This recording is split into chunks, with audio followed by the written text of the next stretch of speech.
Alhamdulillahirrabbilalamin. Salatu wassalamu ala rasulillah wa ala alihi wa ashabihi wa mawala wa ba'd. Assalamualaikum warahmatullahi wabarakatuh. Innalhamdulillah nahmaduhu wa nasta'inuhu wa nastaghfiruhu wa nastahdihi wa na'udzu billahi min syururi anfusina wa min sayyiati a'malina may yahdihillahu fahuwal muhtadi wa may yudlilhu fala hadiyalah. Asyhadu an la ilaha illallah wa asyhadu anna Muhammadan abduhu wa rasuluh. Allahumma salli wa sallim ala nabiyyina Muhammadin wa ala alihi wa ashabihi wa mawalah. Rabbi shrah li sadri wa yassir li amri wa hlul 'uqdatam min lisani yafqahu qawli. Allahumma anfa'na bima 'allamtana wa 'allimna ma yanfa'una wa zidna ilman wa ba'd. Para ummahat, akhwat solihat yang mudah-mudahan senantiasa dirahmati Allah Subhanahu wa taala. Alhamdulillah di kesempatan pagi yang sangat cerah maksud saya ya. Di kesempatan pagi yang sangat cerah ini kita dimudahkan oleh Allah Subhanahu wa taala untuk duduk bersama dalam rangka tawassul bil haq dan tawassul bis sabr. Mudah-mudahan duduknya kita semuanya dicatat sebagai amal soleh di sisi Allah Subhanahu wa taala.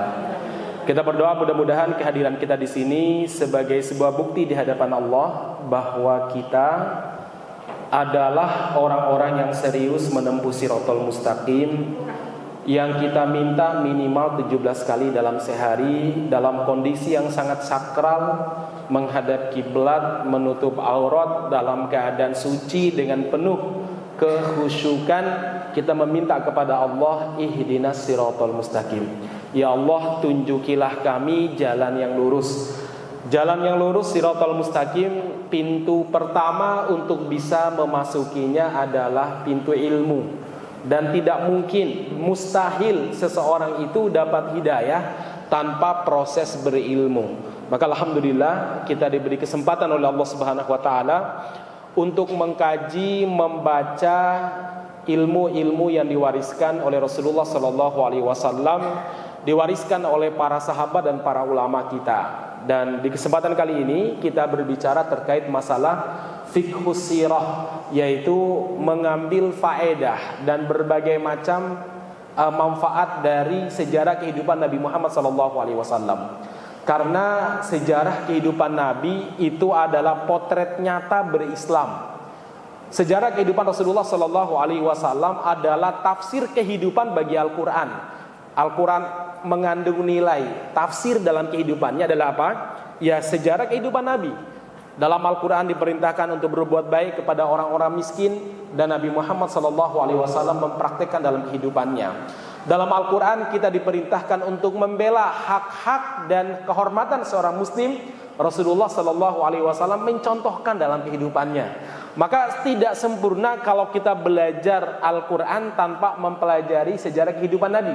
Dan kita tidak akan sempurna mempelajari akhlak tanpa mempelajari kehidupan Nabi Muhammad SAW. Karena ahsanukum khuluqa, akhlak yang terbaik, ya, akhlak yang terbaik, akhlak yang sempurna itu adalah ya pada kepribadian Nabi Muhammad SAW. Sempurna, beliau tidak sekedar mengajarkan bagaimana akhlak kita kepada kedua orang tua, tapi juga mengajarkan akhlak kita kepada guru. Beliau tidak sekedar mengajarkan bagaimana akhlak kita kepada guru, tapi juga mengajarkan akhlak kita kepada anak-anak kita, akhlak kita kepada Allah, akhlak kita kepada Rasul, dan akhlak kita kepada Al-Quran.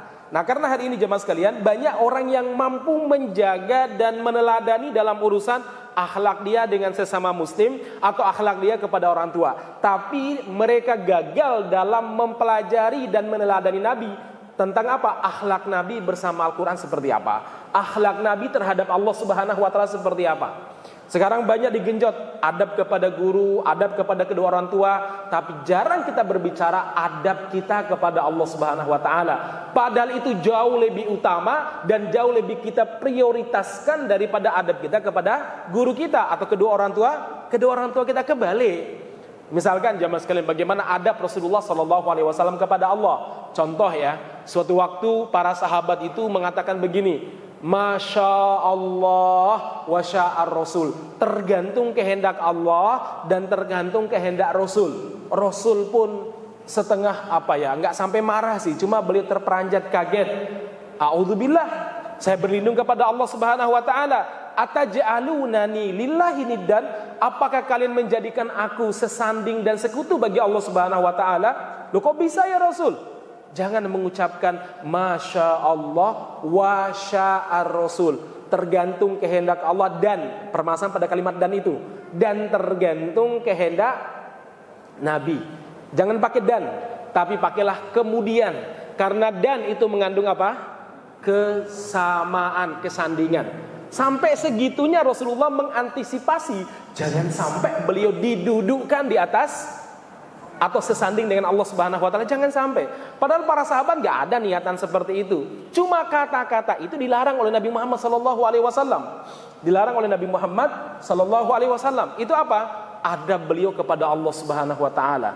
Hari ini jamaah sekalian, karena terlalu digenjot adab kepada guru bahkan syekh ataupun kiai itu hampir sesanding dengan Nabi, bahkan sesanding dengan Allah Subhanahu wa taala. Ada yang meyakini bahwa guru mereka, habib mereka, mursyid mereka bisa mengampuni dosa-dosa. Wih, ngeri banget jamaah sekalian ya.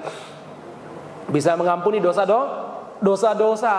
Ada juga yang mengatakan bahwa mursyid mereka, habib mereka itu bisa berjumpa langsung dengan Allah, ya Allah langsung berbicara kepadanya, ya. Ini mengerikan sekali. Mungkin kalimat-kalimat ini ada yang mengatakan itu kan kalimat anusat, kalimat majaz. Jadi maksudnya jumpa itu enggak maksud langsung jumpa. Hati-hati menggunakan kalimat. Tadi saja Nabi melarang menggunakan kalimat wa, padahal para sahabat tidak ada niatan untuk menyandingkan. Kata itu bisa disalahpahami. Maka Nabi Muhammad SAW memerintahkan kita untuk hati-hati dengan kata-kata. Jangan membuat kalimat-kalimat yang mengandung makna yang mungkin bisa dipahami buruk, ya. Bisa dipahami buruk, ya. Saya kemarin diskusi dengan orang yang mengatakan bahwa guru dia, yaitu habib dia, itu bisa mengampuni dosa-dosa muridnya di Lauhul Mahfuz. Dia bilang gitu. Wah, kaget saya bilang. Memang ada bukunya. Ini. Terus saya berikan kepada yang lain. Oh, maksudnya bukan gitu, Ustaz. Itu dia salah paham. Yang benar maksudnya dia memintakan ampun untuk murid-muridnya. Kalau memang benar apa yang tertulis seperti ini, kalau dia memahami bahwa gurunya bisa mengampuni, nggak salah, karena memang kata-katanya seperti itu. Tapi kalau seandainya Anda memahaminya beda, maka penulis ini juga salah, ya. Kenapa? Menggunakan kata-kata yang bisa disalah tafsirkan. Nggak boleh. Sampai Nabi Muhammad SAW melarang. Dalam Al-Quran misalkan, Allah Subhanahu wa taala melarang para sahabat memanggil Nabi Muhammad sallallahu alaihi wasallam dengan kalimat ra'ina. Ra'i. Ada kalimat ra'i pakai hamzah, ada kalimat ra'i pakai ain. Orang-orang Yahudi kalau memanggil Nabi Muhammad kalimat ra'ina. Ya, kadang kalau mereka marah pakai ra'ina. Apa bedanya? Kalau ra'ina lihatlah kepadaku, kalau ra'ina itu bisa bermakna orang bawahan kami, penggembala kami, ya, penggembala kami. Ya, jadi ada kalimat yang kalau beda tekanan a sama a itu bisa bermakna beda. Allah pun mengatakan jangan mengatakan kalimat ra'ina walakin durna, tapi lihatlah. Tapi gunakanlah kalimat undurna. Dalam bahasa Arab, nadhara yanduru sama melihat. Itu lebih tegas dan tidak akan ada upaya untuk penyimpangan makna dan penyimpangan ucapan. Sampai segitu jemaah sekalian. Hati-hatinya Nabi, ya, hati-hatinya Allah Subhanahu wa taala terhadap apa? Terhadap Allah maupun Rasul. Jangan sampai kita melecehkannya. Sebagai sebuah contoh jemaah sekalian yang mudah-mudahan dirahmati Allah Subhanahu wa taala, bagaimana adab kepada Allah Subhanahu wa taala dipraktekkan oleh Nabi Muhammad sallallahu alaihi wasallam. Contoh, Rasulullah pernah bersabda kepada para sahabat, sungguh tadi malam ada hamba-hamba Allah yang menyekutukan Allah, ada juga yang mentauhidkan Allah. Para sahabat heran, kenapa ya Rasul? Itu Rasul bersabda pagi hari setelah salat subuh. Kebetulan tadi malam tuh hujan deras. Apa kata Rasul? Tadi malam ada Allah. Tadi malam ada orang yang menyekutukan Allah, ada juga yang beribadah dengan baik kepada Allah. Maksud bagaimana ya Rasul? Adapun orang yang mengatakan mutirna bifadlillah, kami dihujani, maksudnya kami diberikan hujan karena anugerah dari Allah Subhanahu wa taala, maka dia telah benar dalam ucapannya, dia telah menempatkan Allah Subhanahu wa taala sebagaimana tempatnya. Tapi kalau ada yang mengatakan mutirna binaui kada wa kada, kami diberikan hujan karena bintang ini, bintang itu, bintang ini, bintang itu. Ini syirik. Nah, maksudnya apa kata para ulama? Kalau dia mengatakan kami diberi hujan karena sebab bintang ini, karena sebab bintang ini, maka itu syirik. Tapi kalau kami diberi hujan, salah satu faktornya karena tanda bintang ini, berarti kami turun hujan. Dua-duanya salah. Makanya jangan menggunakan kalimat langsung binaui karena bintang ini. Gunakanlah kalimat yang jelas. Kami diberikan hujan, dianugerahi hujan oleh Allah Subhanahu wa taala. Tanda hujan itu muncul bintang-bintang ini. Itu lebih jelas daripada kalimat apa tadi? Kami mendapatkan hujan karena bintang ini. Mungkin makna dia yang dia inginkan bukan bintangnya menurunkan hujan, tapi bintang itu adalah tanda diturunkan hujan, ini musim hujan. Tapi kalimat ini pun disalahkan oleh Nabi. Hati-hati dalam mengucapkan kata-kata. Harus jelas omongannya. Karena itu adab kepada Allah Subhanahu wa taala. Adab kepada Allah Subhanahu wa taala, jemaah sekalian. Saya berikan contoh lagi, jemaah sekalian, yang mudah-mudahan dirahmati Subhanahu wa taala. Ini adab ya. Adab kita kepada Allah. Ada seseorang yang berdoa di kuburan Nabi, ya, di sampingnya raudhah. Dia berdoa di kuburan Nabi. Ada dulu di kuburan Nabi di pagar, tidak sebagaimana sekarang dicor ya. Dulu di pagar. Nah, ada lubang di pagar tersebut, dia masukkan kepalanya di kuburan tersebut.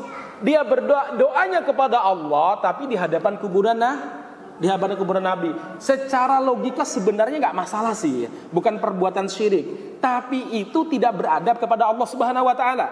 Jadi seakan-akan minta kepada Nabi, kepada kuburan. Makanya apa jemaah sekalian? Makanya pada saat itu cicitnya Nabi Muhammad SAW namanya Ali bin Husain bin Ali bin Abi Thalib, yaitu putranya Fatimah. Jadi Ali bin Abi Thalib nikah dengan putri Nabi namanya Fatimah. Fatimah itu memiliki putra namanya Husain. Husain punya anak namanya Ali.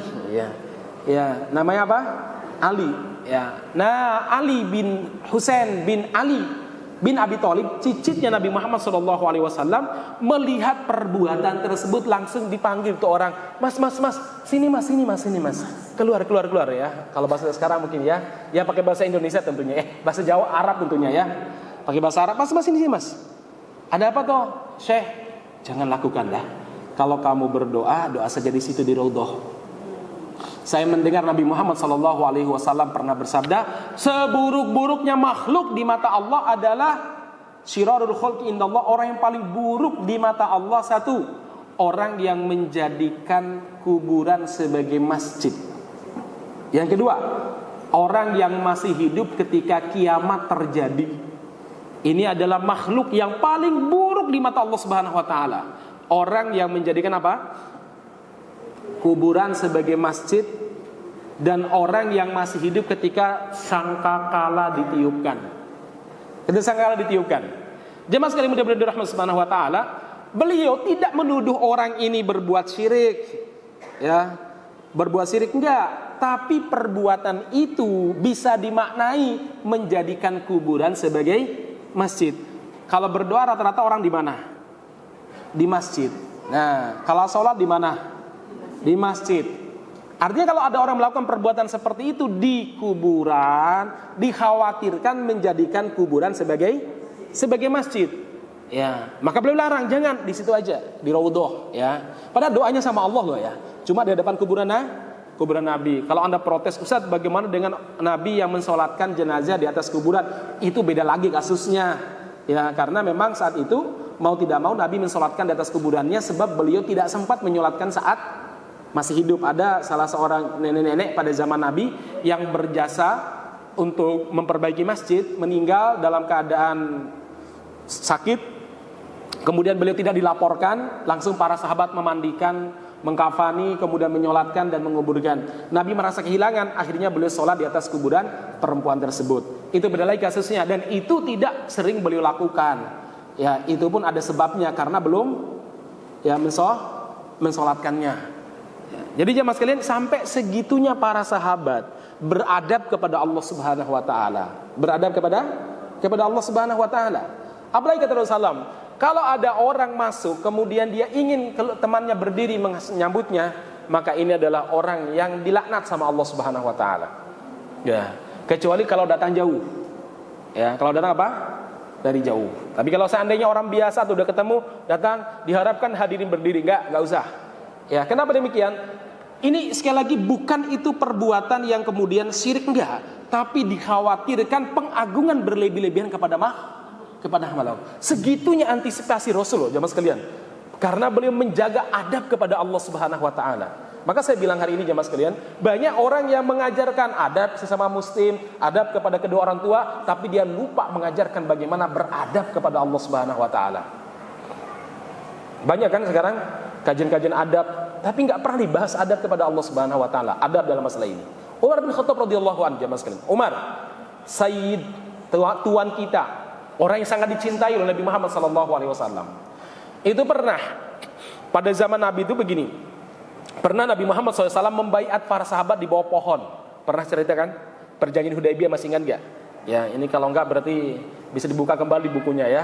Ini udah berlanjut nih bukunya ya, buku sirahnya. Nah, Nabi Muhammad membaiat para sahabat di bawah pohon. Laqad radiyallahu 'anil mu'minina idh yubayyi'unaka tahta syajarah. Allah Subhanahu wa taala telah meridhoi orang-orang beriman ketika membaiat kamu di bawah pohon.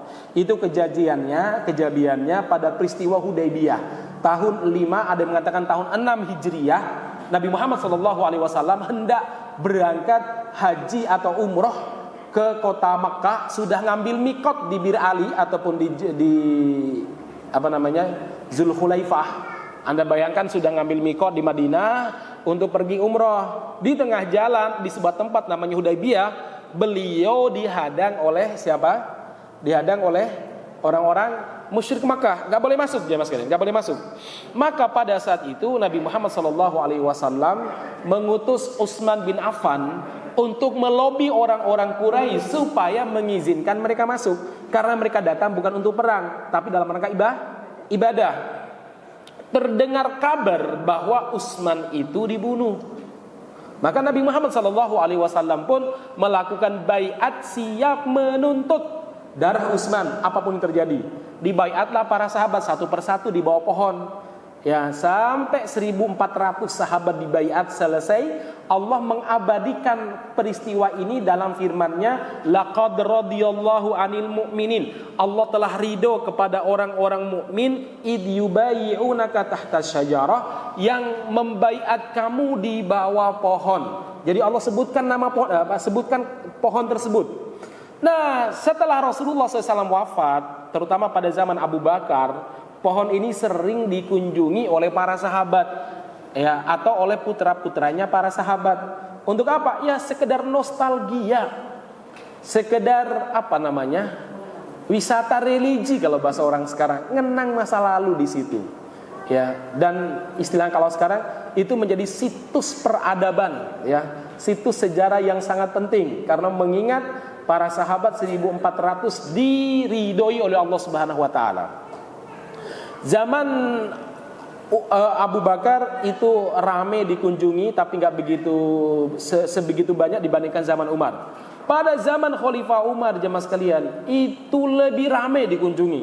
Kadang orang di situ sholat, ya sholat sunnah, ya sengaja ke sana untuk pengajian di situ, ya. Nggak sampai sih meminta apa-apa, ya. Nggak sampai juga mengambil kulit pohon atau daun pohon kemudian dibuat obat atau dibuat jimat, nggak, ya. Cuma ini aja, sekedar sekedar nostalgia di situ. Kita sholat di situ kayak ada rasa lain. Ini pengajian di situ kayaknya ada rasa lain. Beda kalau pas pengajiannya di Hadi Mustaqim, Rodongan itu apalagi sandaran tembok misalkan, ya. Nggak apa-apa, ya. Nah, jemaah sekalian, ini kok beda. Akhirnya oleh Umar, pohon itu ditebang sama Umar. Anda bayangkan, Umar menghancurkan situs sejarah. Ya, kalau sekarang mungkin ya Umar menghancurkan kenangan Nabi Muhammad SAW. Umar menghancurkan tempat yang dicintai, mungkin bahasanya gitu ya. Dihancurkan sama Umar jemaah sekalian. Saat ditanya, apa kata Umar? Saya khawatir pohon ini akan diibadahi selain Allah Subhanahu wa taala. Itu namanya antisipasi Umar dan adab beliau kepada Allah Subhanahu wa taala. Lalu sekarang malah buat acara supaya kuburan diramaikan. Opo iku ya. Ya, di mana-mana, di Solo juga banyak. Ibu-ibu kalau diundang, oh jangan Bu ya. Umar aja menghancurkan pohon tersebut ya. Ini malah rame-rame setiap Jumat malam atau mungkin malam Jumat acara tertentu di kuburan siapa begitu ya. Itu nabimu sopo sing ngajari kayak ngono ya. Tunjukkan satu hadis saja, nggak ada walaupun dhaif ya. Nah, jemaah sekalian, ini saya sampaikan bagaimana kita punya adab kepada Allah sebelum kita berbicara adab kepada kedua orang tua atau adab kepada para guru atau adab kepada para ulama. Bicaralah adab kepada Allah Subhanahu wa taala. Baik masyarakat muslimin yang mudah-mudahan dirahmati Allah Subhanahu wa taala. Sekarang kita masuk pada perang perang Tabuk. Masih di perang Tabuk. Ibu-ibu sekalian, saya sengaja memperpanjang pembicaraan perang Tabuk karena banyak peristiwa yang bisa kita ambil dari perang Tabuk, sehingga ini pertemuan yang keempat atau yang kelima terkait masalah perang Tabuk. Sedikit sekilas supaya saya bisa menyambung apa yang pernah saya sampaikan pada episode sebelumnya, karena saya khawatir ibu-ibu ini sibuk di rumah ya, jadi nggak sempat ngulangi pelajaran ya, sibuk ngomong cucu, sibuk hadiri walimahan ya, sibuk nerima besan buren ya. Nah makanya nggak sempat lagi membuka buku-buku ya. Baik, ibu-ibu sekalian, perang Tabuk itu merupakan perang terakhir yang dipimpin langsung oleh Nabi Muhammad SAW. Perang ini adalah perang melawan orang-orang Romawi. Romawi itu beragama Kristen, ya, Rum. Singkat cerita, Rasulullah SAW keluar bersama dengan, ada yang mengatakan 30.000 sahabat. Wow, banyak banget ya. 30.000 itu banyak sekali menurut sebagian riwayat. Jemaah sekalian yang mudah-mudahan dirahmati Allah Subhanahu wa taala, Rasulullah sallallahu alaihi wasallam sendiri yang memimpin peperangan tersebut. Ya. Nah, masyarakat muslimin yang mudah-mudahan dirahmati Allah Subhanahu wa taala, perang ini juga disebut dengan Jaisyul Usrah, perang sulit. Kenapa? Karena musim paceklik. Paceklik, panas. Dan pada saat itu persediaan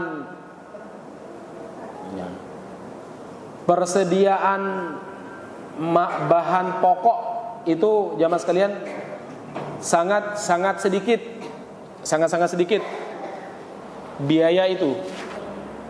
Terus jaraknya juga sangat jauh, Tabuk, Yordan. Ya, Yordan. Dari Madinah ke Yordan. Dan saat itu yang dipakai yang terbaik ya cuma unta sama kuda.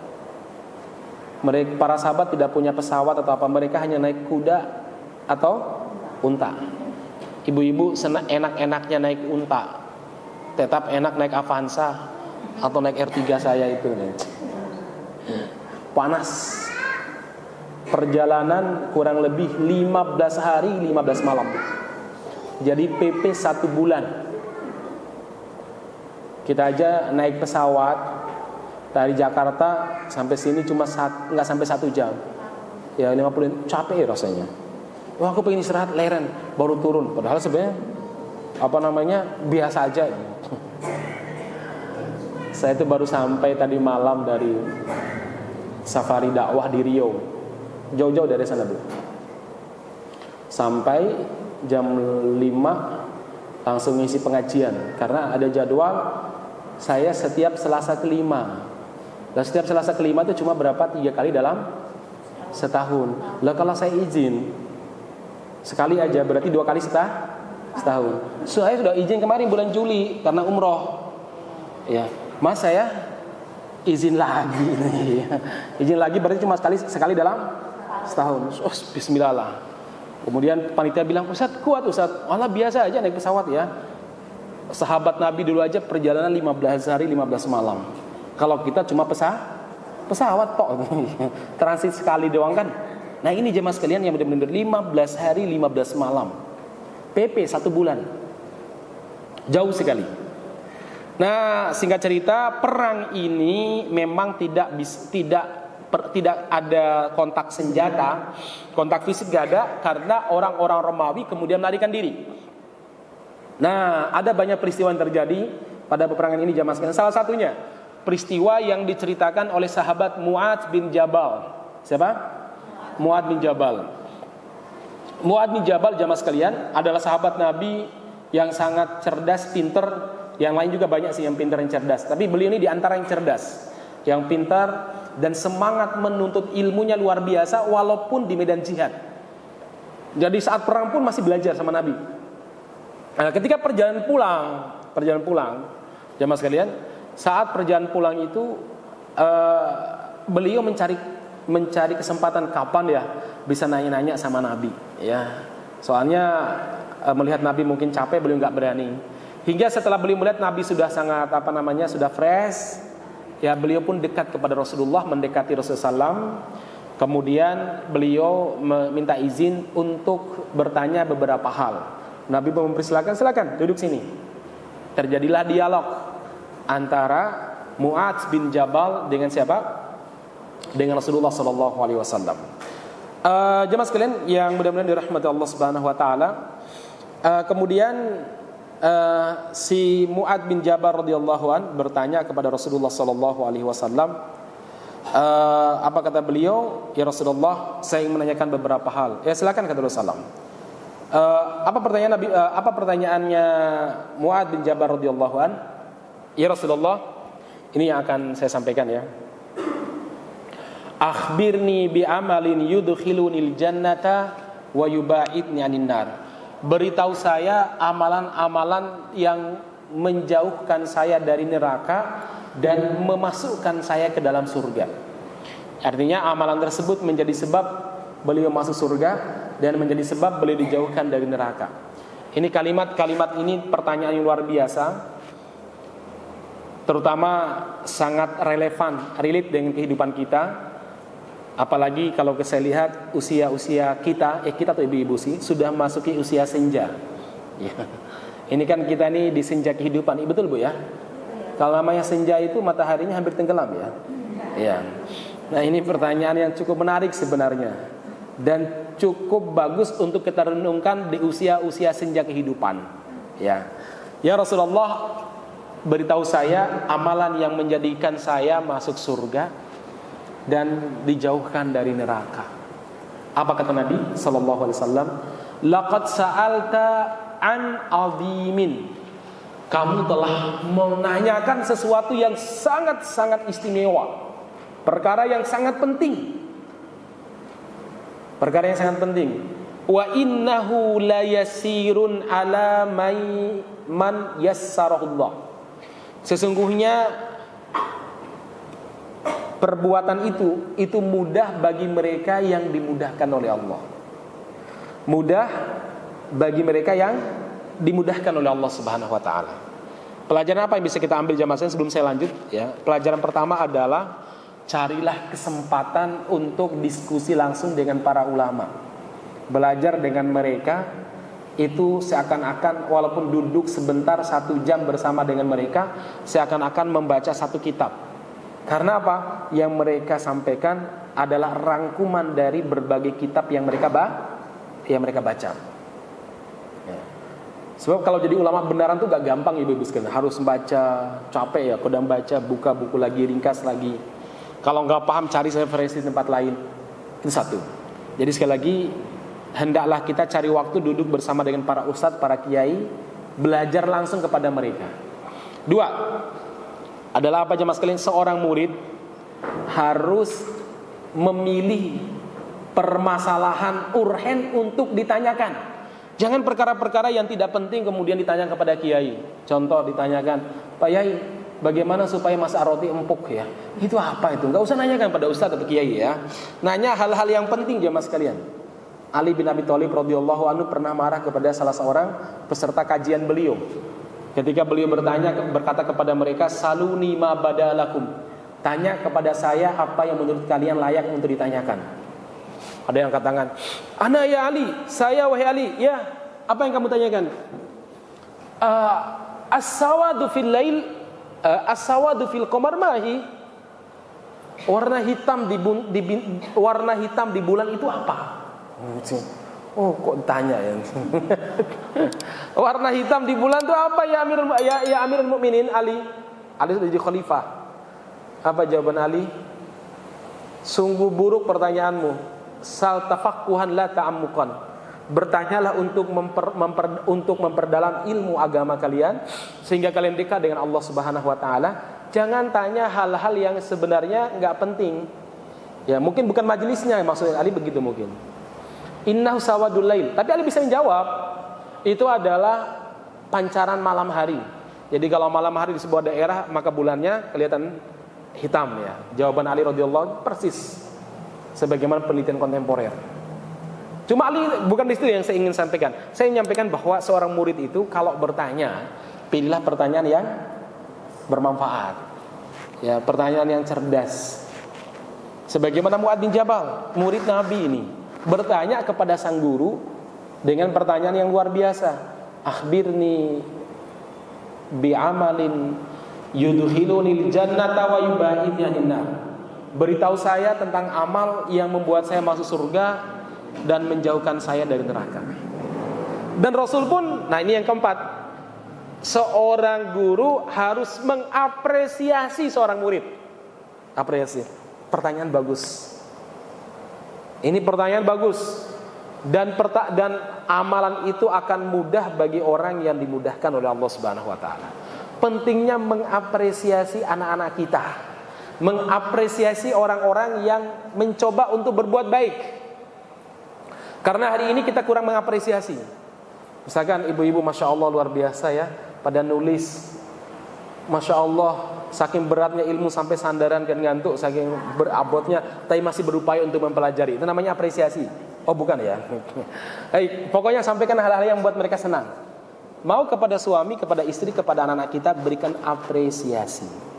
Ya, ini pertanyaan luar biasa, bagus nih, istimewa. Cuma perbuatan ini berat bagi manusia, namun akan dimudahkan kalau dia dimudahkan oleh Allah Subhanahu wa taala. Ini poin 4. Jadi satu tadi berteman ataupun sering dekat dengan ulama. Yang kedua adalah apa tadi? Memilih pertanyaan yang penting. Berikutnya apa? Oh ya, yang ketiga berarti ya, seorang guru harus memberikan apresiasi kepada orang yang bertanya, yang berupaya berbuat baik. Walaupun mungkin dia salah, apresiasilah. Enggak begini caranya, begini loh mas ya. Ada orang yang ngaji, makhrajnya salah, udah usia misalkan 50 tahun, jangan bilang wes tuwe iji salah ya. Jangan, apresiasi dia.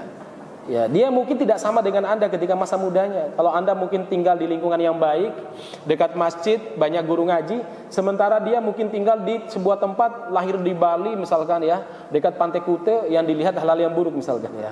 Maka jangan menilai orang dengan pengalaman kita, itu pasti salah. Ya, seringkali salah itu karena menilai orang berdasarkan pengalaman dan cara berpikir kita. Baik, kemudian Rasulullah SAW menyebutkan wa innahu layasirun. Perkara ini akan mudah bagi mereka yang dimudahkan oleh Allah. Apa fikihnya? Kata para ulama, dalam setiap amal mintalah kemampuan kepada Allah untuk melaksanakannya. Ya, minta agar kita mampu beramal soleh. Makanya doa yang diajarkan oleh Nabi kepada sahabat Mu'adz juga, Mu'adz ini sama ya, penanya juga ini. Beliau mengatakan, Mu'adz, setiap selesai sholat, sebelum kamu salam atau setelah salam, jangan lupa doa Allahumma a'inni ala dzikrika wa syukrika wa husni ibadati. Kan terakhir yang penting, ya Allah, bantu aku untuk terus zikir kepadamu. Bantu, dipermudah berarti. Yang kedua, untuk senantiasa bersyukur kepadamu. Yang ketiga, agar senantiasa beribadah yang terbaik kepadamu. Masyaallah muslimin yang mudah-mudahan dirahmati Subhanahu wa taala, ternyata sangat penting sekali. Ya, ternyata sangat penting sekali. Minta kepada Allah agar kita dimudahkan untuk beramal soleh. Karena banyak orang yang punya kesempatan tapi dia malas atau sulit. Contohlah, sama-sama pergi umroh, satu tim lagi, satu rombongan lagi. Sing siji, masya Allah, jam 10 wis turu tidur, jam 10 maksudnya 10 malam. Jam 2 udah bangun berangkat. Sing siji nih, jam 12 baru tidur. Kenapa? Shopping dulu, belanja ke sana kemari, tangi-tangi subuh. Berangkat ke Masjidil Haram, tempatnya di luar, misalkan nih, nggak masuk. Karena tempatnya di luar, akhirnya begitu salam, kudu bubar. Kalau nggak injak-injak kan di halaman itu kan ya, kudu segera bubar. Ya, yang dalam, yang temannya masuk di dalam, dia bisa sholat di sana, zikir sambil nunggu syuruk misalkan. Ini mulai saya sampai di hotel yang pulang duluan, begitu melihat kamar, tidur meneh. Tangi-tangi sarapan misalkan.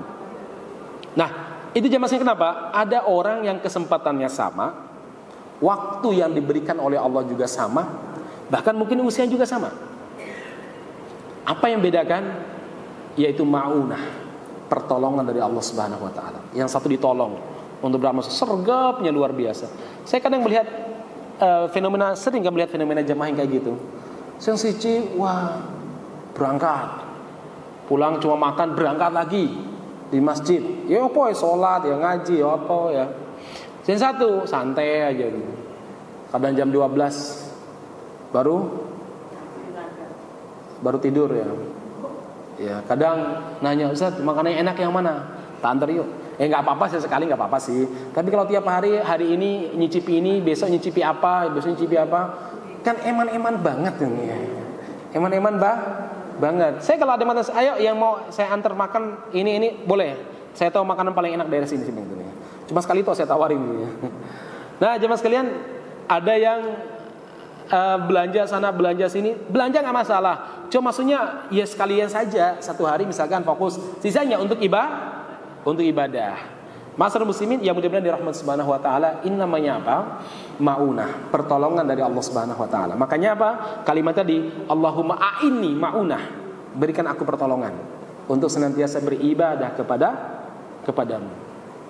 Nah, masyarakat muslimin, ini pelajaran yang keempat. Nah, sekarang kita masuk pada poin-poin yang menyebabkan orang masuk surga dan dijauhkan dari neraka. Satu, kata beliau, ta'budullaha wa la tusyriku bihi syai'a.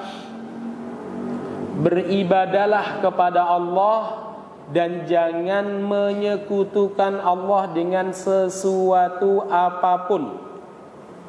Beribadah kepada Allah dan jangan menyekutukan Allah dengan sesuatu apapun. Satu. Dua, wa tuqimus shalah, tegakkan salat. 4 ya. Wa tu'tiz zakah, menunaikan zakat.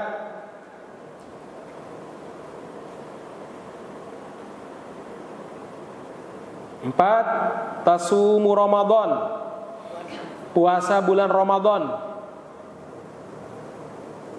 5, wa tahujjul baita, melaksanakan haji.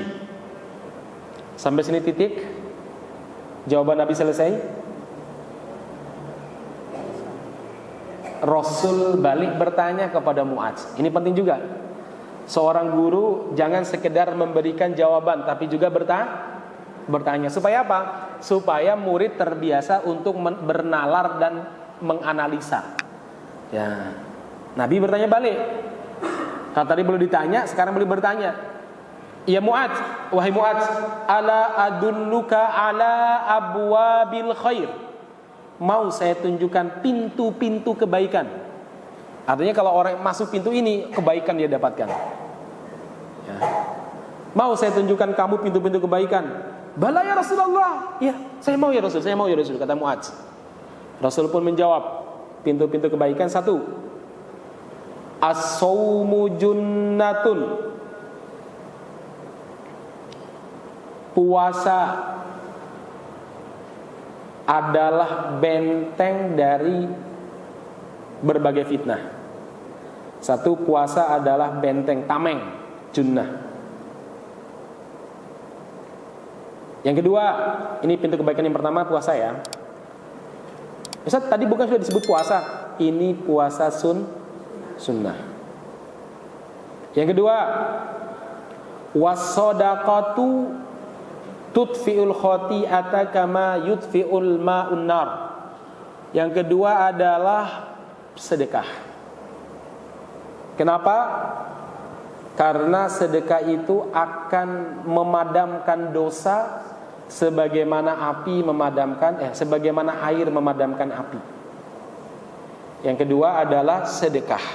Kata beliau, karena sedekah itu, kata beliau, adalah seperti air yang memadamkan api. Sedekah, dia akan memadamkan dosa.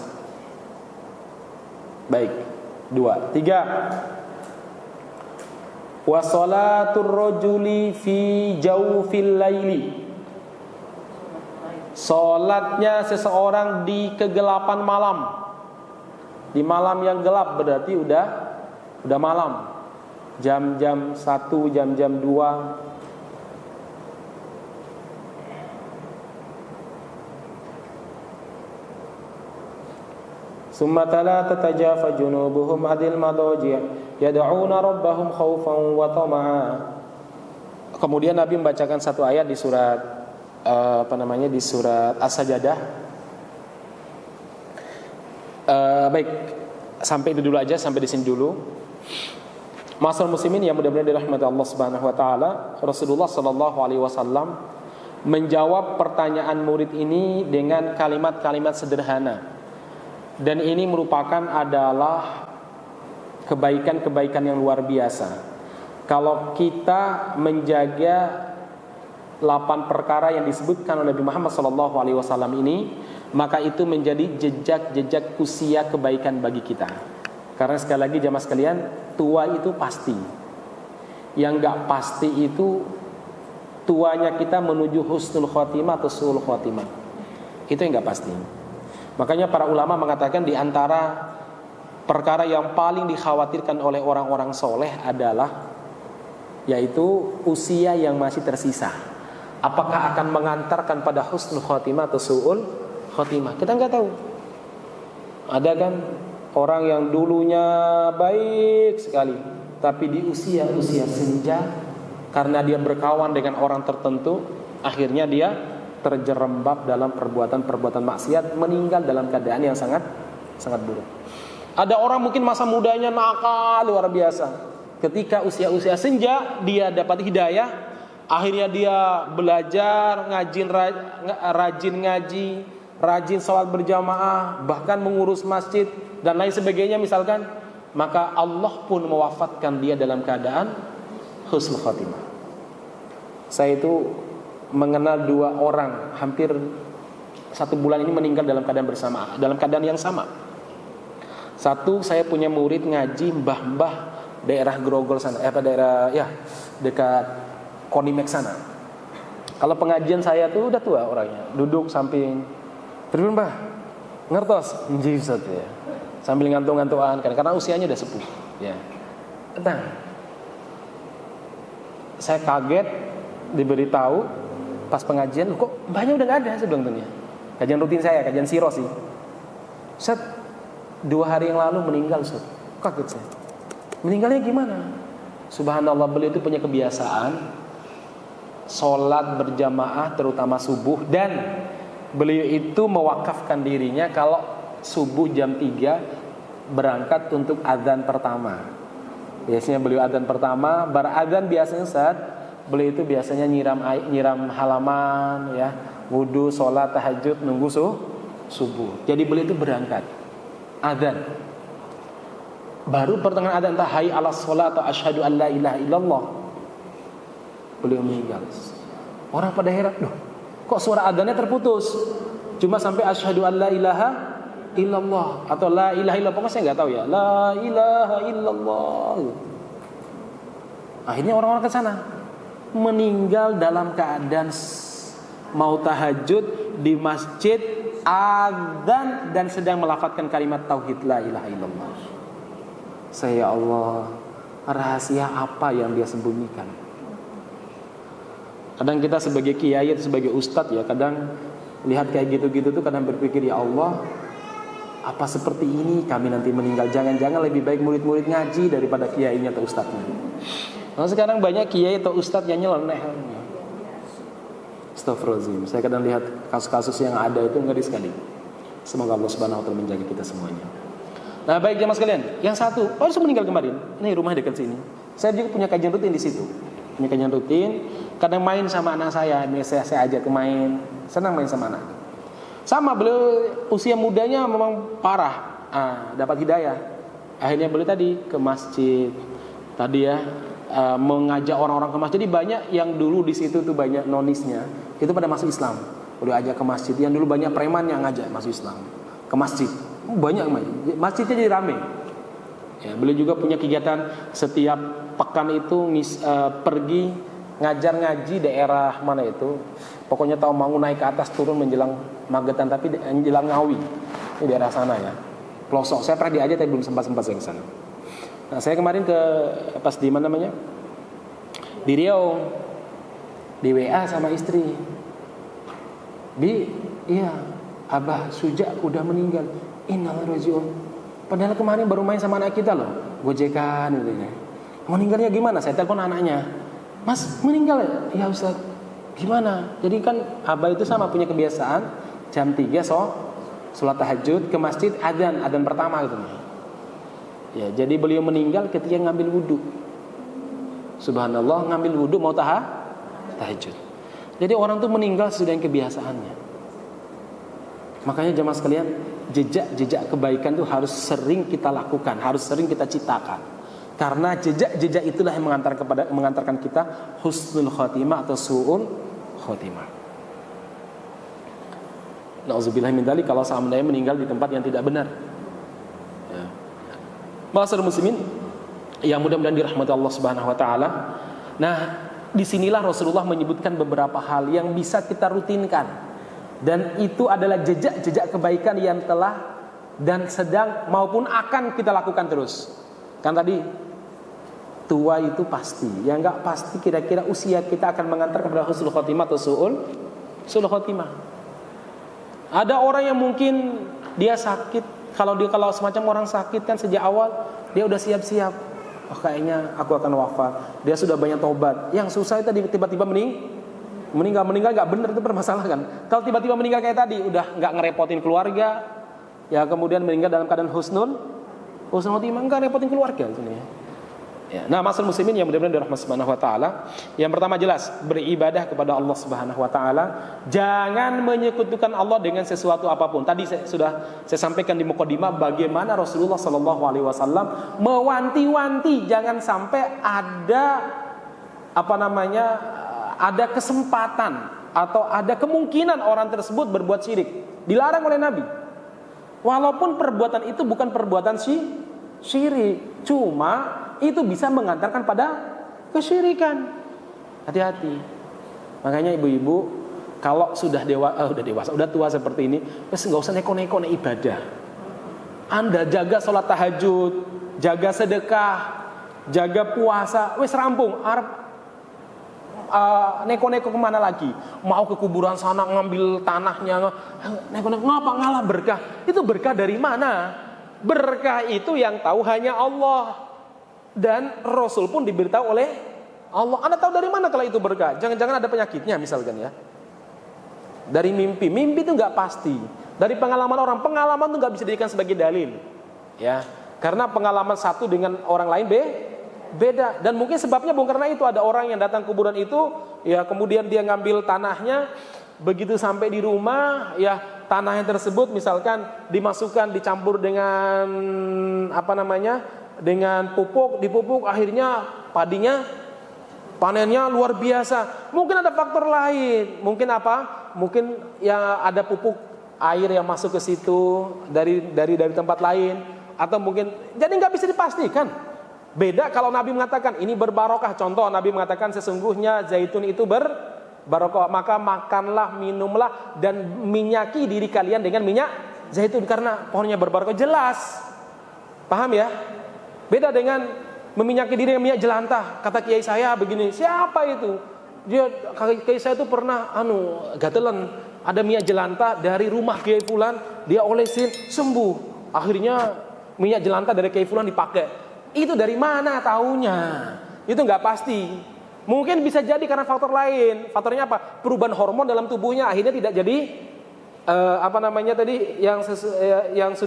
yang biasanya gatal ya, alergi dia berubah karena perubahan hormon. Bisa jadi begitu. Kita nggak tahu. Nah, sementara kalau itu dari lisan Nabi atau dari Al-Quran jelas, itu nggak usah diperdebatkan. Ya, sementara kalau ke sana nanti hutangnya segera dilunasi. Contoh, ada pengalaman teman saya, begitu pulang dari haul kuburan Kiai Fulan, begitu pulang hutangnya lunas. Mungkin ada faktor lain. Apa faktor lainnya? Alhamdulillah ya, keluarganya ada yang meninggal, dia dapat jatah warisan. Mungkin begitu loh maksudnya ya. Atau mungkin setelah itu karena anak-anaknya sudah selesai sekolah, kan 2-3 tahun sebelumnya anaknya sekolah bayarin. Setelah itu anak semuanya lulus, dia udah gak punya tanggungan, sementara usahanya tetap, akhirnya dia bisa bayar hutang. Ada faktor lain, jamaah sekalian, jangan bisa disamakan. Beda kalau seandainya Nabi yang bersabda. Apa itu?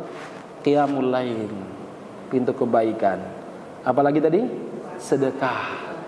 Apalagi? Puasa. Udah jelas dari hadis Nabi ya. Udah jelas dari hadis Nabi, gak perlu diperdebatkan. Maka saya sering bilang bahwa keberkahan itu sangat banyak dalam kehidupan kita. Kita gak usah buat ibu-ibu sholat tahajud, kemudian habis sholat tahajud kemudian berdoa kepada Allah sambil nangis kepada Allah, ya Allah perbaikilah urusan keluargaku, ya Allah bayarkan hutangku ya Rahman Rahimin. Kalau seandainya tahajudku engkau terima, jadikanlah wasilah agar hutangku lunas. Itu barokah. Atau habis tahajud nanti habis duha dilaksanakan doa lagi yang sama. Kemudian subuh Anda sedekah, berdoa lagi kepada Allah Subhanahu wa taala. Itu keberkahan luar biasa. Kita mengamalkan hal-hal yang berkah dan jelas, itu saja kadang gak cukup umur kita. Maka jangan buat hal-hal yang tidak benar ya mas kalian. Udah di usia yang seperti ini, maka kita pastikan perbuatan kita sesuai dengan sunnah Nabi Muhammad SAW. Kalau masih meragukan, sebaiknya tinggalkan dan laksanakan yang sudah jelas. Karena perkara yang jelas itu lebih banyak daripada yang gak jelas. Yang gak jelas juga itu kadang repot, kadang ngumpulin duit, ngutang dan sebagainya. Gak jelas. Yang jelas banyak. Anda lihat di tetangga Anda, dia serba kekurangan. Ya, setiap sekali sepekan Anda belikan minyak 1 liter sama beras 5 kilo misalkan Anda kasih, barokah. Anda berdoa kepada Allah Subhanahu wa taala, ya Allah andaikan rutinitasku sedekah kepada tetanggaku itu benar-benar Engkau terima ya Allah, maka jadikanlah supaya anakku dapat jodoh yang soleh atau soleha. Supaya apa? Supaya ya Allah sakitnya ibundaku segera disembuhkan. Boleh. Ya, nah masyarakat muslimin, jadi itu loh. Kadang hal-hal yang baik itu banyak. Kita itu susahnya cari yang aneh-aneh. Ya, yang aneh sulit meneh ya. Baik, masyarakat muslimin yang mudah-mudahan dirahmati Subhanahu wa taala. Saya ingin sampaikan satu sholat sudah semuanya. Nah ini kita masuk satu waktu qimus sholat tadi ya. Satu ibadah, yang kedua menunaikan sholat, menunaikan zakat, tasumur Ramadan, tahujjul bait. Ibu-ibu, kalau kita baca yang ditawarkan oleh Nabi Muhammad SAW sebagai pintu-pintu kebaikan dan gembok-gembok untuk menutup pintu neraka bagi kita, itu semua sederhana, semua orang bisa melakukannya, mau kaya atau miskin, mudah. Mau orang Afrika atau orang Indonesia punya kesempatan yang sama. Mau dia orang Asia atau orang Amerika punya kesempatan yang sama. Saya kadang bayangkan kalau seandainya ada orang-orang yang buat hal-hal yang baru, misalkan ziarah ke kuburan Kiai Fulan atau tapak tilas Syekh siapa di Taumangu dapat barokah. Ini gak etis dan gak adil. Kenapa? Kalau bagi orang-orang Solo mah gampang. Kebayang gak sih kalau orang Kalimantan untuk bisa ke sini? Berat. Apalagi orang Amerika datang ke sini, berat sekali. Makanya sesuatu yang tidak dibenarkan oleh syariat atau bid'ah itu pasti memberatkan, tidak adil, membuat manusia tidak punya kesempatan yang sama. Sekarang saya bertanya, sholat antara orang Amerika sama orang Afrika sama gak? Sama. Orang Asia sama orang Norwegia sama gak? Sama. Punya kesempatan yang sama. Apalagi tadi puasa sama, nggak harus Indonesia untuk puasa, ya. Terus sedekah sesuai dengan kemampuan. Yang kaya Allah akan melipat gandakan pahalanya dengan sedekahnya yang banyak. Yang miskin Allah lipat gandakan pahalanya karena kesabaran atas kemiskinannya. Sama-sama punya tensi yang sama. Islam itu adil. Maka saya bilang, kalau ada perkara-perkara yang tidak jelas, pasti nggak adil. Pasti nggak adil. Membuat hal yang baru, misalkan di Yaman itu ada namanya ziarah kuburan Nabi Hud. Nabi Hud benar nggak dikuburkan di situ, ya nggak jelas juga. Udah berapa ribu tahun itu, tahunnya dari mana juga jelas ya. Ya, ada tuh orang-orang Indonesia yang kaya-kaya kadang kesana juga. Saya kadang berpikir, kira-kira itu adil nggak? Nggak adil. Nanti bagaimana dengan orang-orang yang tidak mampu? Bagaimana dengan orang-orang yang sibuk, kerjanya sibuk dan lain sebagainya? Bagaimana dengan orang-orang yang merawat orang tuanya di rumah, tidak bisa melakukannya?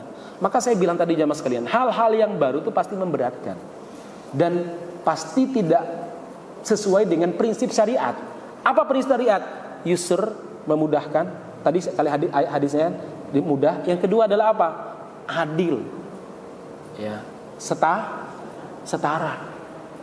Ibadah dalam Islam itu pasti satu, mudah. Yang kedua, setara dalam makna adil. Semua orang tuh bisa melaksanakannya. Kalau haji, nah ini haji, Nabi memberikan semacam syarat bagi yang mampu, itu aja. Berarti adil. Kalau mampu ya berangkat, kalau enggak dia dosa. Kalau tidak mampu ya sudah enggak. Ya. Nah ini loh jemaah sekalian, mudah-mudahan dirahmati Allah Subhanahu wa taala.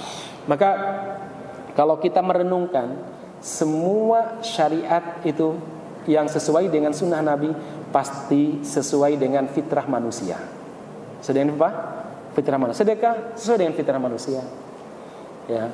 Kemudian sesuai dengan prinsip syariat, adil, mudah.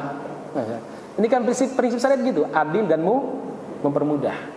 Baik, ma'asyiral muslimin, yang terakhir, ma'asyiral muslimin, kita harus memperbanyak amal-amal ini semaksimal kemampuan kita. Karena dalam Al-Quran disebutkan sanaktubu ma qaddamu wa atharuhum. Kami akan menulis apa yang dulu telah dikerjakan oleh mereka, wa atharuhum, dan jejak-jejak yang mereka tinggalkan kami juga akan tulis. Kalau yang mereka lakukan kebaikan dan jejak-jejak yang mereka tinggalkan kebaikan ditulis sebagai pahala walaupun dia sudah meninggal. Makanya perbanyaklah jejak kebaikan kita. Libatkan diri kita dalam hal-hal yang baik. Ibu-ibu misalkan di rumah mengadakan kajian. Setelah Anda meninggal, kajian masih berjalan, Anda meninggalkan jejak-jejak kebaikan. Subhanallah. Keluarga karena udah jauh mencar semuanya, Anda punya janji sama semua keluarganya, gimana kalau setiap Rebu ba'da subuh ada pengajian Zoom. Alhamdulillah saya lihat ada sebagian ibu-ibu gitu, karena ingin memberi hidayah kepada keluarganya. Ya, jadi kumpulnya bukan sekedar sekali dalam setahun. Pas hari raya aja, enggak. Ada pengajian per pekan, Zoom. Kalau Zoom kan gak terbebani. Ya ninggalin di dapur sambil nyuci piring bisa dengarkan. Dan ketika ibu ini meninggal, kajian itu masih jalan. Saya Masya Allah, dia meninggalkan jejak kebaikan. Pengurus-pengurus juga, Anda pengajian di sini. Kalau suatu saat nanti, nggak sekarang ya, Anda meninggalkan dunia, pengajian masih berjalan, itu namanya meninggalkan jejak-jejak kebaikan. Ibu-ibu di pesantren, misalkan di pesantren butuh butuh tempat wudhu misalkan, Anda laksanakan, itu jejak kebaikan yang tinggalkan. Maka sekali lagi jemaah sekalian, perbanyaklah jejak-jejak kebaikan, karena kata Allah yang kami tulis amalan mereka dan jejak-jejak yang mereka tinggalkan. Kalau keburukan, ngeri sekali. Kalau seandainya dia pernah tanda tangan undang-undang untuk membuat Cina menambang ya nikel di negeri kita, dia meninggal pun dosanya masih terus ngalir. Kenapa? Dialah yang menandatangani undang-undang tersebut. Ini dosanya banyak. Ya, ini nggak ada kaitan dengan siapa-siapa ya. Ini saya murni bicara materi. Kalau Anda mengkaitkan, saya nggak menyalahkan. Saya kira demikian apa yang sampaikan, mudah-mudahan bermanfaat. Barakallahu fikum. Ada pertanyaan? Kalau nggak ada kita tutup. Oh ya, silakan Bun, satu ya.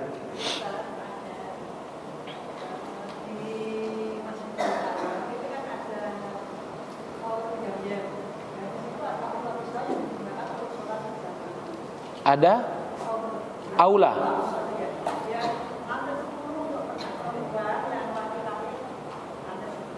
Di mana tuh? Di Masjidil Haram. Oh, di atas. Oh, lantai berapa? Enggak sampai lantai 9. Mungkin lantai 5 mungkin Bu ya. Atas. Oh ya. Apakah sama di Masjidil Haram atau di hotelnya? Di Tower Zam-Zam. Oh, berarti bukan di Masjidil Haramnya. Ya, saya paham. Ya, kalau bedanya kalau Madinah kan memang nggak ada musola dan tidak ada tidak ada masjid di hotel ya. Beda kalau Makkah. Kalau Makkah mungkin ibu melihat hampir setiap hotel ada masjidnya, ada musolanya. Apakah sama sholat di situ sama sholat di Masjidil Haram langsung? Para ulama berbeda pendapat. Ada yang mengatakan sama, karena selama itu batas haram, batas tempat yang dimuliakan di kota Makkah maupun Madinah, maka pahalanya sama 100.000 maupun 1.000 sama. Menurut sebagian ulama, sebagian lain mengatakan tidak, harus di dalam Masjidil Haram. Anda pilih yang mana? Kalau saya sih tidak memilih sih. Kalau pas capek pilih pendapat yang boleh ya. Kalau saya sih itu ibadahnya Bu ya, pahala pahala sholatnya ya.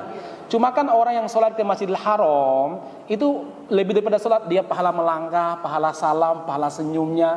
Itu kalau ditanya sama enggak? Kalau dari akumulasi enggak sama. Tapi kalau sholat sama menurut pendapat yang memperbolehkan.